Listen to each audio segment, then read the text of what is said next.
Hey there, and welcome back to Family Travel Unpacked. I'm your host, Melissa, and in case you're new here, you can always find tons of detailed destination guides, travel tips, hacks, and more on my website, thefamilyvoyage.com.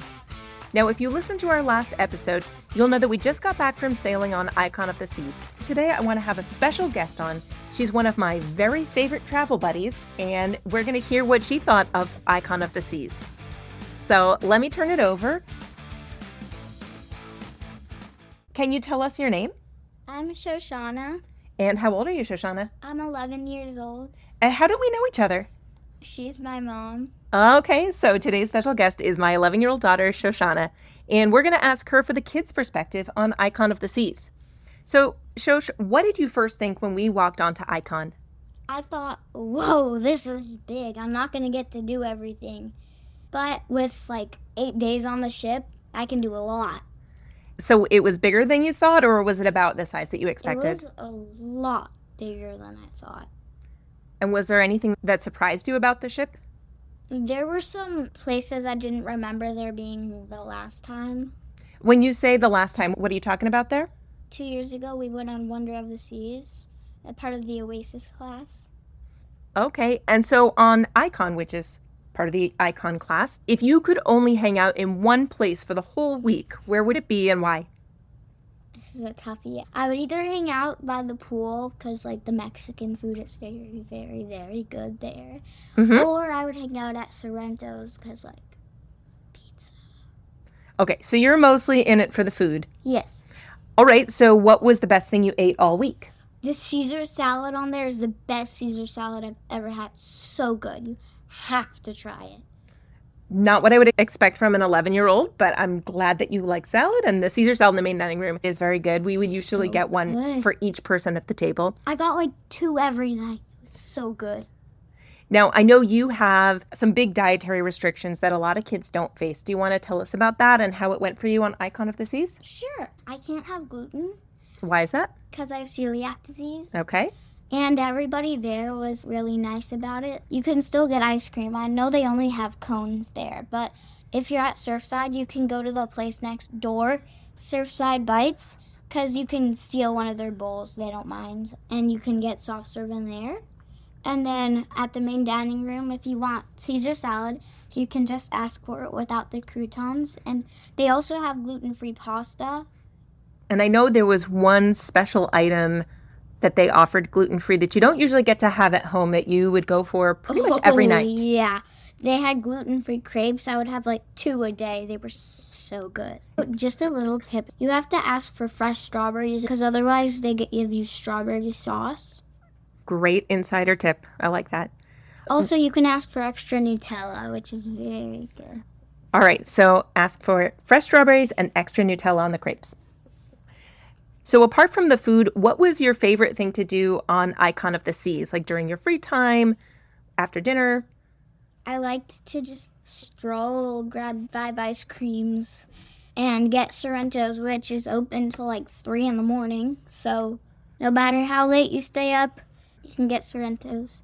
But they also had a lot of activities at night, which kind of surprised me. They had open play volleyball and a lot of other things. Also, a tip for the arcade, it still lets you spend even if you exceed your spending limit. Like, it doesn't stop you. I did not know that I spent $200 extra until almost the last day. So, not fun. Right. It'll let you exceed any pre-purchased credit, but as a parent, you can set a lower spending limit than the default $50 a day if you go to guest services. So now we've learned that lesson the hard way, right? For the second time. Right. Okay. Now you mentioned in the evening that there's a lot of things to do. Which of the big shows were your favorites? And what did you think about maybe some of those smaller music spots? What did you like to do in terms of hanging out in the evening other than eating? If you look on the Royal Caribbean app, they have different activities going on at night. What about some of the shows that we saw? We saw Wizard of Oz. We saw the Aqua Action Show. My favorite one was probably the ice skating show. Okay. What'd you like about it? The flips were cool. Yeah, that was really neat. And did you like to hang out at any of the music spots? No, that I didn't do that. No, jazz is kind of boring to me. Okay, so no dueling pianos for you? Nope. Now talk to me about the kids club. What did you think of it? 100 kids crammed into one room with giant age gaps. No, no way. So did you go to the kids club on this cruise at all? I looked at it and then I ran from it. I didn't like it. Okay, so not your scene. No. Yeah, we had 4 different port stops on this cruise, and I'm curious which one was the most fun for you. Just to remind you, we visited the Bacalar Lagoon in Costa Maya. We went to the beach, and some of us went snorkeling in Roatan. We had a really windy beach day on Cozumel, and then we stopped at Coco Cay on our last day. Coco Cay. And why was it your favorite? You can serve yourself the soft serve there, and the mango juice is so good. Have it, please. I beg you. What did you like on Coco Cay other than the food? Oh, there was like a splashdown area, and so they had a bunch of different slides. The slides there are free, and they have a twisty blue one. They have 3 racer slides, and they have a wide one that kids can go on with their parents. It was very fun. Yeah, you're talking about the Splashaway Bay area. It also has so much water spraying everywhere, right? I know, they have it's a like big water fight. They have splash pads nearby. Even my 14-year-old brother had fun there. Yeah, that was pretty cool. I don't think I've ever seen that much water spraying around. Yeah. Now, what did you think of our rooms on Icon of the Seas? So we went on Wonder 2 years ago. I've mentioned that. And the rooms on Icon seemed a lot smaller than Wonder. It was probably how the furniture was configured, because we had like 3 different beds. And it felt small. Even though it actually is bigger, it felt a lot smaller. Now, on this cruise, you were staying in a room with Grandma and with one of your cousins. What was the bed configuration there, since you mentioned 3? So my grandma had a twin bed. Me and my cousin traded off nights in a twin bed, and one of us slept on the couch. Okay, so you had the big bed separated into 2 twin beds, which might make the room feel a little bit more crowded because there's less space to walk between the beds and the desk, right? Yeah. And you guys aren't exactly the tidiest bunch to have all together. No. Surprisingly, the rooms on Icon of the Seas are a little bit bigger than Wonder of the Seas, but I can understand how the furniture setup might make it feel smaller. Now, the big question. We do a lot of different types of travel as a family. So I'm curious, what do you think about cruising compared with some of our other trips? I really enjoyed the cruise because it has a lot of options for dietary restrictions, and they can make a lot of things gluten-free, which I enjoy. It was also very chill. Like, I had a lot more time to myself than I would on the other trips. It's only on the cruises me and my cousin get to roam around and do whatever we want. And that's pretty fun for a kid your age. So if you could sail on Icon again or take a totally different kind of vacation, let's say with your cousin, what would you pick? I would for sure pick Hawaii. Okay, so you'd choose a land-based trip again? Yeah, I like the beaches and the sun, and I also really like the shaved ice. I'm in it for the food, in case you haven't noticed. At least you're honest, right? Let's say we were to go back on Icon or one of its sibling ships, Star or Legend of the Seas. What would you want to do that you didn't get to try this time? They have toppings in Surfside Eatery. I didn't get to try those, but I would have wanted to if we had more time. Okay. Anything else that you would want to try that you didn't get to check out? Would you want to try the water slides next time? Yeah. I don't recommend the dropper slides, though.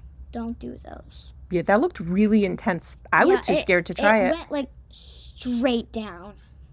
That wouldn't be on my list of things to do next time. No. But maybe that raft slide, we could do it together. Yeah, that looked pretty chill. So if you're a family, you could do that, because if you're not a big fan of thrill and you want to do a water slide, that would probably be the one, the green one. Okay. Now, if another 11-year-old is going on Icon of the Seas, what's one thing that you'd tell them to make sure that they do? And what's one thing you'd tell them not to bother with? I would tell them to not bother with the gluten-free mac and cheese at Aquadil Market. Not so good? No, it was like wet pasta. Okay. And it took a long time to prepare. Okay. And also, I would tell them to bring a device with them if they're going to roam by themselves and get the Royal Caribbean app so they can communicate. Someone's old iPhone would definitely do the trick, right? Yeah. All right, that's a really good tip. Now, to wrap up, I have a critical question for you. How many times do you think you got Sprinkles soft serve on Icon of the Seas in our 8 days on board? 2 to 3 times a day. All right, do the math. Let's say I got 2 every day, which I did. I got soft serve 16 times. Now, do you really think it was only 16 times? I don't. I really don't. What's the real number? Be honest. Probably 25.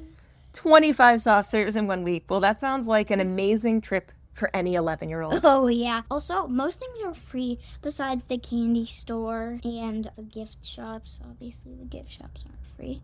But a lot of the other things are free, like Sorrento's is free, Aquadome Market is free, and Sprinkles is also free. Like, almost everything is. Yeah, and it's nice that you don't have to wait for mom and dad to say yes to something because almost everything is included. Yeah. You don't have to ask, guys, this is $13. Can we get it? You don't have to do that because everything is free. The only question you should be asking your parents is, how many ice creams a day is healthy? And then when they say the number, you got to exceed it because you know they're wrong. Because it's cruise life, right? It's cruise life, not normal life. Well, thanks for sharing your perspective with us. There you have it, folks. That is what an 11-year-old thought of Icon of the Seas. If you missed the previous episode where I did a deep dive into everything about the ship, be sure to go and have a listen. Thank you for listening. Thanks for listening to Family Travel Unpacked. As always, you can find more in-depth information and plenty of travel guides and cruising tips over on thefamilyvoyage.com. If you enjoyed this episode, I'd love it if you could leave a review wherever you're listening and share it with a friend who's thinking about going on Icon of the Seas. Safe travels!